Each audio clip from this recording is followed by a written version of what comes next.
Olá, tudo bem com você? Eu espero que sim. A partir deste momento eu peço a sua atenção porque está começando mais uma videoaula de formação geral básica do seu componente curricular Sociologia. Eu sou o professor Ney Araújo e para todos os alunos surdos, este é o meu sinal. E o objeto de conhecimento desta videoaula, que irá orientar o nosso aprendizado, corresponde justamente à ditadura militar no Brasil e o processo de redemocratização, obviamente, também em nosso país. Nós precisamos levar em consideração que toda e qualquer sociedade, toda e qualquer nação possui o seu processo histórico. Tratar da ditadura militar na realidade brasileira, bem como do processo de redemocratização, é justamente perceber momentos fundamentais da história do nosso país. Para começar, vamos observar em tela alguns apontamentos, ou seja, precisamos contextualizar. Conforme vocês podem visualizar, no título nós temos o Brasil nos anos 1960, ou seja, qual era a realidade do nosso país naquela época, especificamente nesse contexto. Bem na lateral, vocês podem também identificar, nós temos 4 marcadores coloridos, que agora eu vou fazer a leitura de cada um deles e você vai acompanhar com bastante atenção. No nosso primeiro marcador, no início da década de 1960, o Brasil vivia um período de intensa agitação política e social. No nosso segundo marcador, o governo de João Goulart, Jango, propunha as reformas de base que incluíam mudanças na educação, na reforma agrária e na distribuição de renda. Marcador 3. Essas propostas dividiram a sociedade. De um lado, movimentos populares e sindicatos apoiavam Jango. De outro, setores empresariais, militares e parte da igreja temiam o avanço do comunismo. E no nosso quarto marcador, esse ambiente de polarização e crise econômica foi o cenário ideal para o golpe que mudaria o rumo do nosso país. E aí, a todas essas informações que eu acabei de ler a todos vocês, eu ainda acrescento o seguinte: o recorte das informações está relacionado à década de 1960. Temos que também conceber que antes disso, o nosso país já tinha passado no sentido de ter iniciado o seu processo de industrialização. Então percebam, foram mudanças tanto no âmbito econômico, como também no âmbito político, conforme está sendo destacado ao longo dessa videoaula.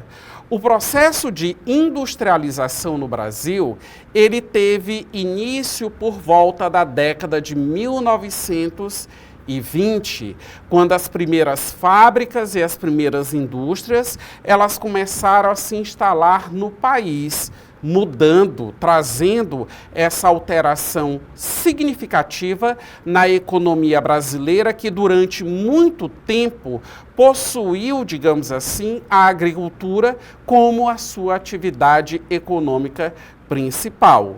Por que eu estou ponderando esse destaque a todos vocês? Porque quando eu fiz a leitura, e você certamente acompanhou com bastante atenção, você pôde perceber que já foi tratado a respeito de movimentos sociais. Sim, se eu tenho uma indústria, se eu tenho a fábrica, quando essas estruturas econômicas surgiram no Brasil, as primeiras organizações de representação de trabalhadores também emergiram no mesmo contexto. Mas só as organizações de trabalhadores? Não. outros organismos, outros movimentos sociais com outras bandeiras de luta também começaram a se manifestar. E sem contar, dando um pouco de ênfase a essa questão, justamente a questão das comunidades eclesiais de base, que era, digamos assim, uma filosofia existente dentro da Igreja Católica, que, digamos assim, preconizava a teologia da libertação em seus encontros, sempre motivando, sempre incentivando as organizações populares até então existentes no contexto social. Então, você pode perceber que foi um momento, digamos assim, de muita efervescência no nosso país. E para avançar, vamos visualizar essa imagem, e a imagem ela acaba retratando o golpe militar de 1964. Estamos visualizando nessa imagem o aparato militar até então existente no Brasil, àquela época. E acrescentando algumas informações, nós temos o quê? Que em 31 de março de 1964, as Forças Armadas depuseram o presidente João Goulart e assumiram o controle do país. O golpe contou com o apoio de grupos empresariais, setores da mídia e do governo norte-americano, que viam o regime como uma barreira ao comunismo. No nosso terceiro marcador, logo após o golpe, o Congresso declarou vaga à presidência, mesmo sem renúncia de Jango, um ato inconstitucional. Os militares prometeram uma intervenção temporária, mas o regime ditatorial no Brasil durou 21 anos, ou seja, iniciando em 1964 e tendo a sua finalização no ano de 1985. Foram extintos partidos políticos e instaurado um sistema bipartidário. No caso, a Arena, representando os interesses do governo, e o MDB, oposição consentida, digamos assim, a essa estrutura política estabelecida no nosso país. Então, nós tivemos a ocorrência desse golpe militar. E como todo e qualquer evento político, aliás, não somente levando em consideração os eventos, os marcos políticos, mas toda e qualquer relação política, ela é justamente caracterizada por esse embate. É o embate ideológico, né? O embate na defesa de determinados argumentos, na defesa, digamos assim, de determinados princípios, na defesa de modos de condução a respeito da sociedade, no caso do nosso país. E é claro que, à época da ditadura militar no Brasil, esse conflito ideológico, digamos assim, ele também foi travado, como em outros momentos que nós podemos observar, a exemplo também de outros contextos sociais. Mas o período ditatorial no Brasil, pelas informações já apresentadas a todos vocês, ele tem uma peculiaridade. Ele possui uma característica. Primeiro, se nós formos levar em consideração a etimologia da palavra ditadura, lá na antiguidade, né, levando em consideração a antiguidade e levando em conta o que é um regime ditatorial. Realmente, a ditadura, ela é uma espécie de forma governamental, mas ela é uma forma governamental temporária.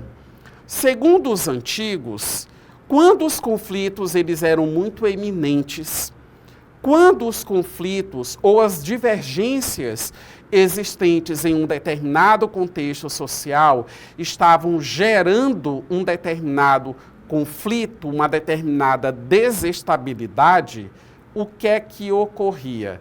Um regime ditatorial, ele era instalado. Geralmente por um período muito curto, conforme foi lido agora há pouco, por se tratar de um poder político instituído, mas, acima de tudo, de maneira temporária, justamente para estabilizar aquele contexto social, para daí, obviamente, ser substituído por uma forma de governo que daria, digamos assim, sequência às questões sociais e políticas daquele território em que a ditadura ela acabou sendo instalada. Conforme eu mencionei a todos vocês, mesmo com o discurso de que seria um poder político instaurado de maneira provisória, de forma temporária, a ditadura no Brasil ela perdurou durante 21 anos. Ou seja, o caráter temporário foi apenas um discurso para a implantação, né, de um tipo de governo e o exercício de uma autoridade no nosso país. E eu creio que você percebeu, quando as informações anteriores elas estavam sendo apresentadas, uma das medidas que foram tomadas, ou seja, a supressão da diversidade político-partidária no nosso país. E durante um bom tempo, a realidade brasileira ela ficou condicionada a um bipartidarismo, né, liderado pela Arena e pelo MDB, conforme também foi mencionado a todos vocês agora há pouco. Vamos avançar. Você pode perceber na imagem, nós temos aí uma manifestação, né? Nós temos um indivíduo, né, ele sendo preso, ele sendo contido pela ação policial, e aí precisamos levar em consideração alguns apontamentos. Então vamos lá. O regime consolidou-se com a edição de atos institucionais que davam poderes extraordinários ao presidente. E, consequentemente, se eram poderes concedidos ao presidente, esses atos institucionais, muitas das vezes, eles iam de encontro com aquilo que estava garantido constitucionalmente no nosso país. O mais severo deles, o AI-5, de 1968, fechou o Congresso, suspendeu direitos civis e autorizou a censura e a perseguição política. Então, prestem bem atenção nesse apontamento. O AI-5, digamos assim, ele simplesmente tolheu, ou melhor colocando, ele simplesmente eliminou toda e qualquer possibilidade de manifestação, participação popular, seja partindo da sociedade civil, seja partindo, digamos assim, das organizações até então existentes no nosso país, que viessem questionar o momento político que o nosso país ele estava vivendo. Ou seja, então foi uma conjuntura social e política no nosso país absolutamente pautada, como foi lido agora há pouco, a questão da censura. O que é você censurar? É quando você limita, é quando você impede, é quando você não dá voz, digamos assim, para outras pessoas. É quando você se coloca na posição de não escutar um outro indivíduo. E aí, quer queira, quer não, diante desse cenário e diante dos atos institucionais que, no caso, foram estabelecidos, você tinha o fortalecimento daquele que até então era o presidente da República no nosso país, concedendo a ele plenos poderes, características, inclusive, de regimes que, no caso, são absolutamente autoritários. Vamos retornar para a nossa imagem para completar o restante das outras informações. A repressão atingiu partidos, sindicatos, igrejas e universidades. O governo utilizou órgãos como o DOI-CODE e o DOPS para prender, torturar e eliminar opositores. Ao mesmo tempo, O regime buscava legitimação, promovendo o milagre econômico de 1968 a 1973, um período de rápido crescimento econômico, mas com aumento da desigualdade social e concentração de renda. Ou seja, o milagre econômico foi justamente aquele discurso ideológico de que o Brasil ele iria progredir economicamente, o que ele, digamos assim, poderia se desenvolver em 50 anos, ou seja, 50 anos em 5 anos para a realidade do nosso país. E aí vamos aqui observar, né, a questão da resistência e o papel da sociedade civil. Nós precisamos destacar, diante das informações que estão sendo colocadas aqui, que toda essa situação ditatorial no nosso país, ela também não foi aceita, ela também não foi tolerada, digamos assim, de qualquer maneira, né, de qualquer forma. Ou seja, a população, ela estava eminentemente passiva diante dessa realidade? Não. A população, ela não se encontrava eminentemente passiva. As manifestações, elas também eclodiram nesse contexto social. Manifestações essas que se deram através de passeatas, paralisações, as manifestações culturais e artísticas, as publicações que, no caso, eram feitas em jornais, no sentido de chamar a atenção da sociedade brasileira justamente para aquilo que estava acontecendo no nosso país. Ou seja, como em toda e qualquer conjuntura, você sempre tem uma ala, ou melhor colocando, uma parcela da população que acaba comungando da política que, no caso, está sendo dominante em um determinado momento, mas também precisamos levar em consideração que o lado oposto, ele também existe. Aqueles que serão resistência, aqueles que irão questionar a ordem que está estabelecida. Então, vamos voltar aqui, que eu quero destacar para vocês, bem no canto direito da tela, onde você está observando assim, o que hoje nós chamaríamos de uma digitação, mas são letras de uma máquina de datilografar, e você percebe vetado. Ou seja, a censura, ela promovia justamente isso, né? Esse trecho que eu estou destacando para vocês é o trecho de uma música da cantora Rita Lee, que foi vetado à época da ditadura militar. A exemplo de diversos outros conteúdos que tiveram as suas publicações, que tiveram, digamos assim, as suas apresentações, conteúdos, eles eram severamente monitorados. Então, principalmente se nós levarmos em consideração, digamos assim, toda a produção intelectual, artística, aquilo que era divulgado pelos meios de comunicação, passavam por uma severa, digamos assim, fiscalização por parte do Estado, do poder público.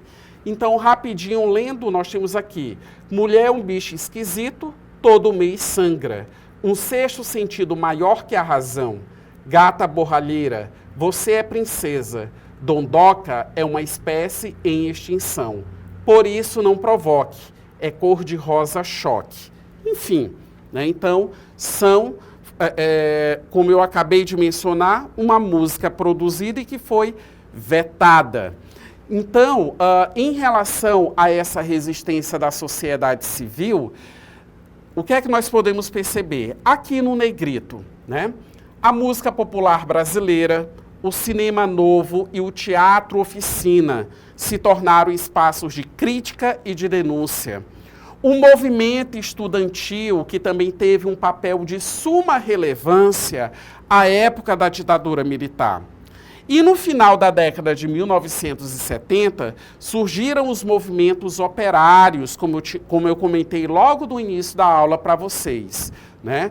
Em que algumas iniciativas até então já existiam a respeito dos trabalhadores, devido ao processo de industrialização já iniciado na década de 1920. E foi justamente nesse contexto que Luiz Inácio Lula da Silva, né, uma das grandes lideranças políticas do nosso país, acabou, digamos assim, surgindo, sendo identificado, para que anos depois ganhasse grande projeção política no nosso país, a exemplo também de outros militantes da época.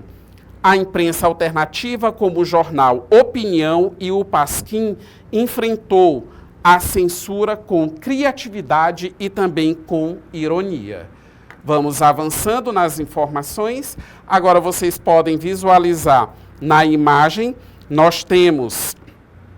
vocês podem visualizar uma imagem, a capa do nosso atual texto constitucional, promulgado no ano de 1988.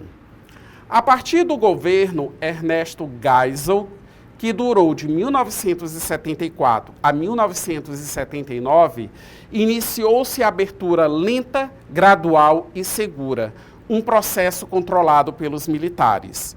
Em 1979, foi promulgada a Lei da Anistia, permitindo o retorno de exilados políticos e perdoando crimes cometidos por agentes do Estado, um ponto polêmico até hoje. Na década de 1980, cresceu a pressão popular por eleições diretas. O que são essas eleições diretas? São aquelas eleições em que as pessoas, os cidadãos, eles votam e escolhem os seus representantes. Ou seja, não é uma elite política que elege os seus representantes, como isso foi praticado por muito tempo na realidade brasileira. Em 1984, o movimento Direta e Já mobilizou milhões em praças e avenidas de todo o país. A eleição indireta de Tancredo Neves, em 1985, marcou o fim da ditadura e o início da nova república, consolidada pela Constituição de 1988, símbolo da retomada da cidadania e dos direitos humanos, porque o novo texto constitucional, ele preconizou essa questão mesmo da participação, né? O fortalecimento da sociedade civil através dos seus mais distintos segmentos e, principalmente, né, dentre esses fatores, a questão da população brasileira poder estar elegendo, através dos critérios eleitorais, os seus representantes. Agora nós vamos partir para a nossa atividade. Em tela, uma questão objetiva. Durante a ditadura militar, de 1964 a 1985, o governo buscou legitimar-se por meio de medidas econômicas e do controle político. Um dos momentos de maior crescimento econômico foi conhecido como milagre econômico, ocorrido entre 1968 e 1973. Sobre esse período, é correto afirmar que, letra A, o milagre econômico foi acompanhado pela ampliação dos direitos trabalhistas e pela valorização salarial das classes populares. Letra B. Apesar do crescimento do PIB e da industrialização, houve aumento da desigualdade social e da concentração de renda. C. O governo adotou políticas de redistribuição de renda e fortalecimento dos sindicatos como forma de conter a inflação. Letra D. O milagre econômico foi resultado da redemocratização e da abertura política promovida pelo governo Geisel. E letra E. A economia brasileira cresceu de forma sustentável, sem endividamento externo significativo. Vamos visualizar qual a alternativa correta está expressa na letra B. Apesar do crescimento do PIB e da industrialização, houve aumento da desigualdade social e da concentração de renda. E ao longo dessa nossa videoaula, você aprendeu que a ditadura militar foi um período autoritário, repressivo e de violação de direitos humanos, mas também de resistência e aprendizado coletivo. A redemocratização mostrou que a liberdade e a justiça são conquistas que precisam ser constantemente defendidas. Manter viva a memória histórica é essencial para que os erros do passado não se repitam. Hoje, a democracia brasileira é um patrimônio da sociedade sustentado pela participação popular, pluralidade e respeito às diferenças. E eu agradeço o fato de você ter acompanhado essa videoaula e eu te espero na próxima videoaula de Sociologia.